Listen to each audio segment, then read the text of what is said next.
Hello everyone, welcome back to my channel. In this video, it's not going to be a Godzilla review. In this one, I'm going to be showing off my Pokemon figure collection. I got all these little guys in Japan a couple years back when I went for vacation. Got them all at a Pokemon Center. So if you didn't know this, in Japan, there are Pokemon centers, Pokemon mega stores all over the place. There's quite a few in Tokyo, and we went to one in a place called Sunshine City, and that's where we got all these different figures. All these are real, genuine, authentic Pokemon figures, and let's go through each one. I got some that I really like, and some, just because they look kind of cool. Alright, so we'll start with this one right here, Blastoise. This is not any regular Blastoise. It is the Mega Evolution form, you see? Because of the single water cannon on the back. So, this particular Pokemon evolves from Squirtle, so this little turtle that shoots water from its mouth, and eventually it can become Blastoise with twin cannons on its back. But then when it goes through this Mega Evolution, it becomes a single cannon, and then you get these water guns on, I guess, on its wrist, on its arms. It's really cool. Squirtle used to be my favorite Pokemon of all however many there are. But now it's Groudon, and you probably know the reasons why. This guy right here in the center, the red one, because it looks like Godzilla. Hey, so one thing I always wondered about Blastoise is that it shoots water from the water cannons, right? Where does the water come from? That's a question I've always had. Kind of have a couple answers for this, because number one, it spontaneously generates water inside its body and then it shoots it out, or it's able to somehow absorb water from the environment around it rapidly and then shoots water out through the cannons, or it draws water from already inside its body, essentially dehydrating itself and is shooting out the water, which means afterwards it needs to go find a water source to get all those water molecules back. I don't know, I'm just curious about that one. Anyways, this guy doesn't really, I think it's top heavy, so it doesn't really stand properly. I've tried to adjust the legs and the arms a bit, but it just keeps falling on its face. That's alright though, Blastoise, you can go take a break. Alright, we'll move you to the back. Alright, so, the classic Charizard. This is not the Mega Evolution form, or is it? It doesn't look like it. I think it looks like the regular Charizard. I don't have the package anymore. Now regarding this water coming out of Blastoise, you see, for Charizard it makes sense when it spews fire, because I guess it can potentially have two different chemicals inside its body, mix it to produce some sort of exothermic reaction, right? But for water, that's I don't know, that one's more interesting, because we have seen that in real life. There are insects that can mix chemicals together to create this superheated, I think, water. So for Charizard, fire makes sense. Now this one, the Charizard seems a little bit skinny. The wings are curved like this on purpose, and you can see this beautiful flame at the end of the tail. Really well made, pretty cool. And you can move the legs a little bit. Not a whole lot. The arms can move up and down, but the head and the neck kind of just stays in position, so Charizard is always looking right. Pretty cool though. It stands by itself, no problem. Alright, let's bring Heracross to the forefront. Heracross is this guy. It is a bug Pokemon. I really like this one because it looks cool. It's think it's a beetle Pokemon. It's one of those beetles that's super, super strong relative to its body size. So this guy's kind of cute. You can see the antennas. You can see these giant arms relative to the body. I guess biology-wise, it would eat food through this little mouth right here. And then have a whole bunch of internal organs kind of squeezed right into this little body. It's a strange little Pokemon.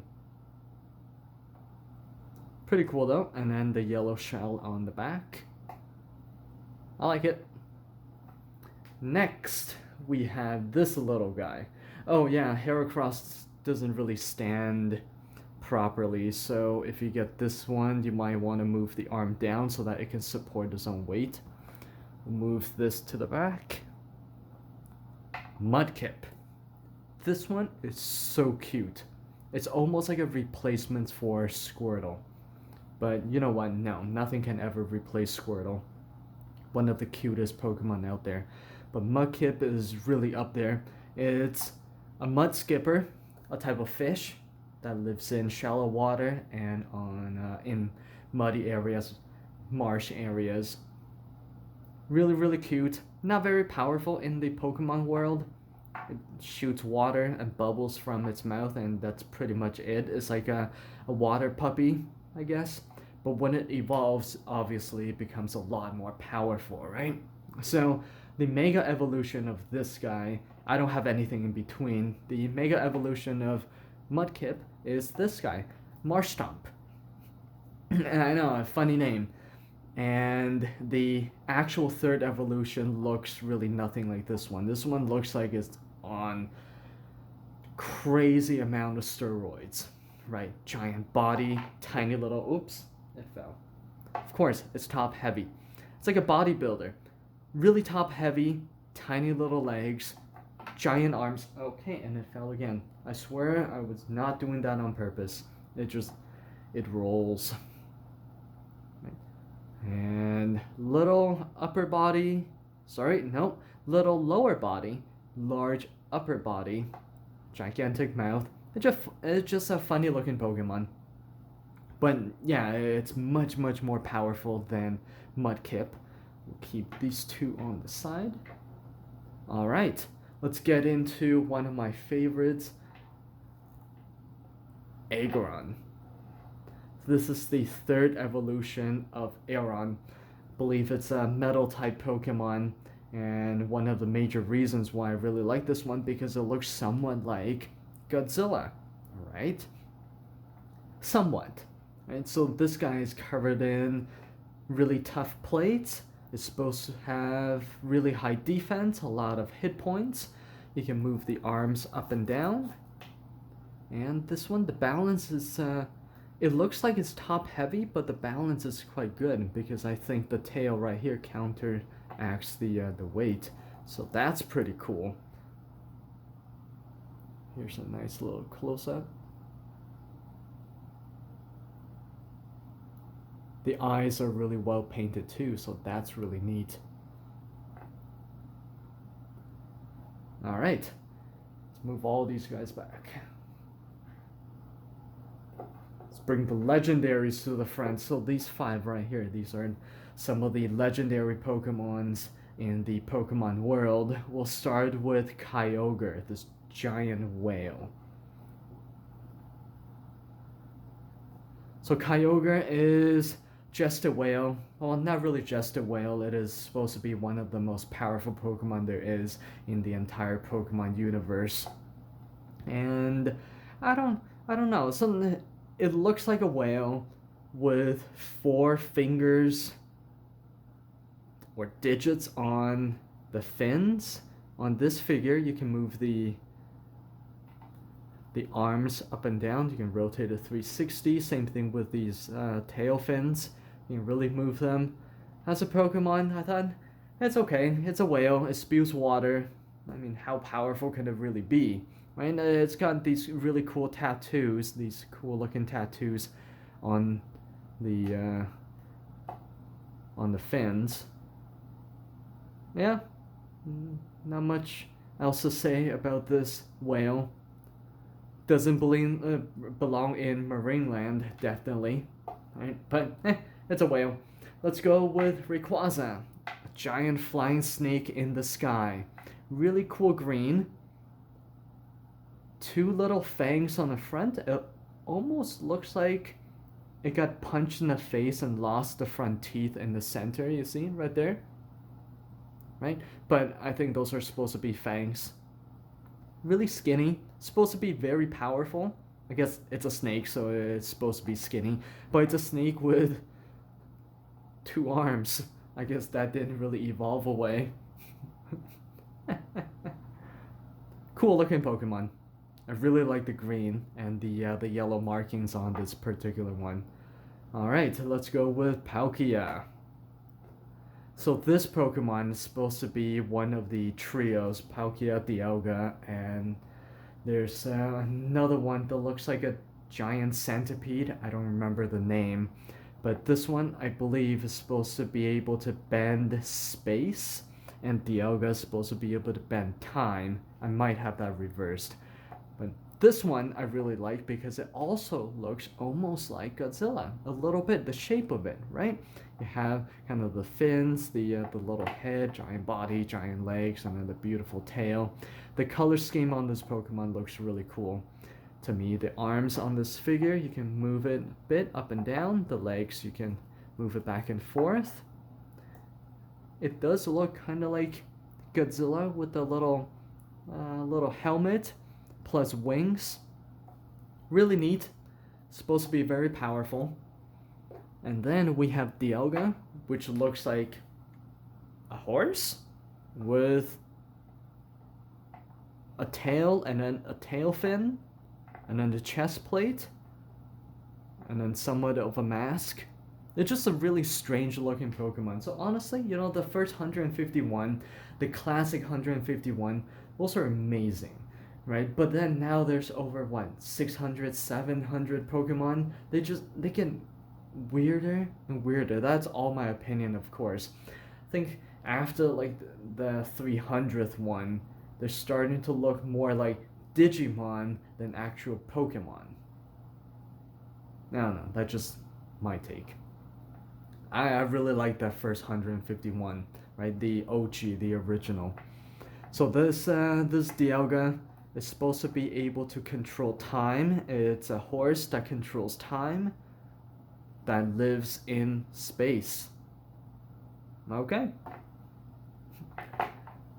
So that's that, and then the best one of everything in the entire Pokemon universe, Groudon, one of the legendaries. It should be the only legendary in my opinion. It looks really much like Godzilla.